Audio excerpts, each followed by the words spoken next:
सीधे लिए चलते हैं जर्नी टुवर्ड्स विकसित भारत। इस कार्यक्रम में प्रधानमंत्री नरेंद्र मोदी शिरकत कर रहे हैं, उनका संबोधन चल रहा है। 16 लाख करोड़ रुपए का था, 16 लाख करोड़। आज हमारी सरकार में ये बजट 3 गुना बढ़कर 48 लाख करोड़ रुपया पहुंच गया है।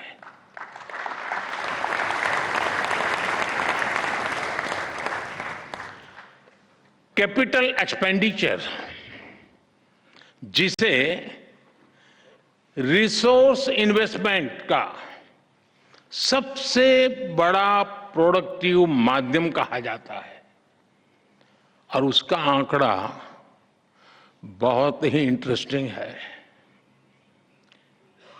2004 जब अटल जी की सरकार गई, 2004 में यूपीए सरकार की शुरुआत हुई और यूपीए सरकार के पहले बजट में कैपिटल एक्सपेंडिचर करीब 90,000 करोड़ रुपए था, 90,000 करोड़ रुपीस। 10 साल सरकार चलाने के बाद, यानी 2014 में यूपीए सरकार का 10वां वर्ष था, अपने कैपिटल एक्सपेंडिचर का बजट 2 लाख करोड़ रुपए, 2 लाख करोड़ रुपए तक पहुंचा पाई थी, यानी 90,000 से 2 लाख करोड़। और आज कैपेक्स 11 लाख करोड़ रुपए से भी ज्यादा है।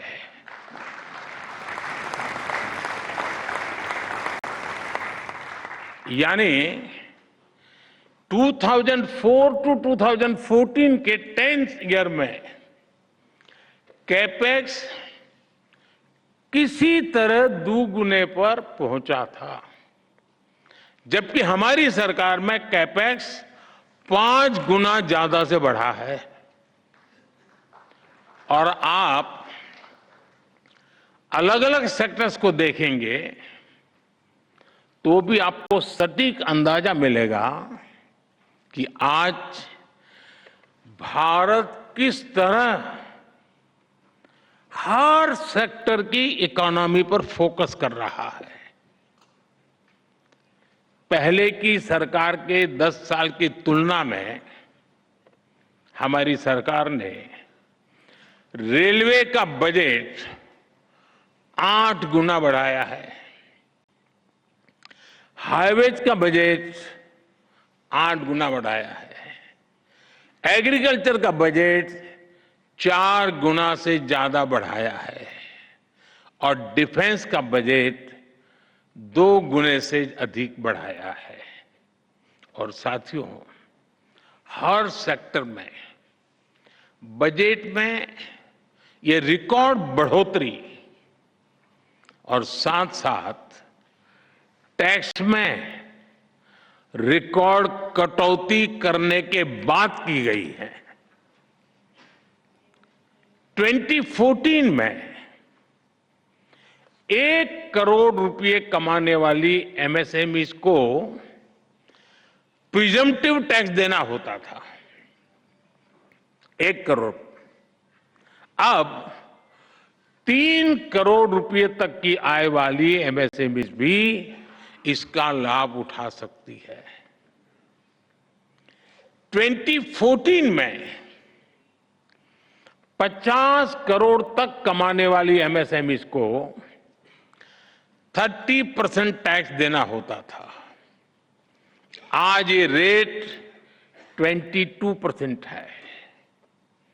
2014 में कंपनियां 30% कॉर्पोरेट टैक्स देती थी, आज 400 करोड़ रुपए तक की आय वाली कंपनियों के लिए रेट 25% है। और फ्रेंड्स, बात सिर्फ बजट एलोकेशन बढ़ाने या टैक्स कम करने की नहीं है, बात गुड गवर्नेंस की भी है।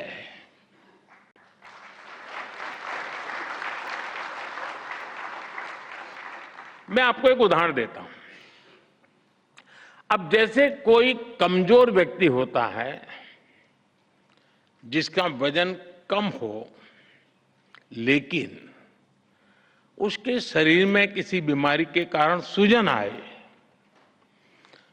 और पहले की तुलना में जरा कपड़े छोटे होने लग जाए, लेकिन क्या उसको हम हेल्दी कहेंगे क्या? वो तंदुरुस्त है ऐसा मानेंगे क्या? वो देखने में भले ही बहुत स्वस्थ लगे, लेकिन हकीकत में तो वो कमजोर होता ही है। 2014 से पहले के बजट का भी ऐसा ही हाल था। तब बजट में बड़ी बड़ी घोषणाएं इसलिए की जाती थी कि दिखाया जा सके कि अर्थव्यवस्था की सेहत अच्छी है, लेकिन सच्चाई ये थी कि बजट में जो घोषणाएं होती थी वो भी जमीन पर पूरी तरह नहीं उतर पाती थी। ये लोग इंफ्रास्ट्रक्चर के लिए तय की गई राशि को भी पूरी तरह खर्च नहीं कर पाते थे। जब घोषित करते थे तो हेडलाइन लेते थे,